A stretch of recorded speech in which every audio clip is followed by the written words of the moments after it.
లో మొత్తం మర్చిపోతున్నాను. ఒక విషయం గుర్తుపెట్టుకో, టీచర్సే కాదు ఇంకా ఎవ్వరు చెప్పినా కూడా ఏది బట్టి పట్టి నేర్చుకోకూడదు. కాన్సెప్ట్ అర్థం చేసుకోవాలి, సరేనా? డాడీ, నువ్వు బుక్స్ చూడకుండా చదివి టాపర్ ఎలా వచ్చావు? కాన్సెప్ట్ ని అర్థం చేసుకునేవాడివా? ఎలా అంటే నేను ప్రతి టాపిక్ని ఒక కథలా అనుకుని గుర్తుపెట్టుకునేవాడిని. కథలోనా? మ్మ్. ఎలా? ఎలానా? సరే, ఏదో ఒక సబ్జెక్ట్ చెప్పు. నీ కష్టమైన టాపిక్ ఏంటి? సోలార్ ఎక్లిప్స్, లూనార్ ఎక్లిప్స్, ఈ రెండిటికి చాలా కన్ఫ్యూజ్ అవుతా. సరే అయితే, ఎర్త్ అనగా భూమి, అనగనగా భూమి అనే ఒక అమ్మాయి ఉంటుంది.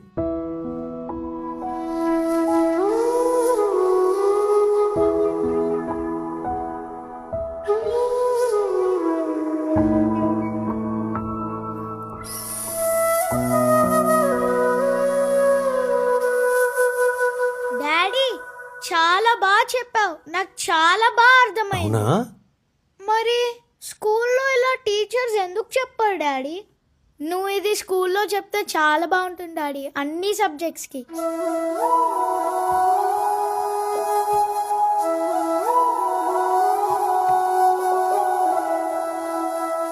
ఓ ప్రిన్సిపల్ మ్యామ్, థ్యాంక్ యూ.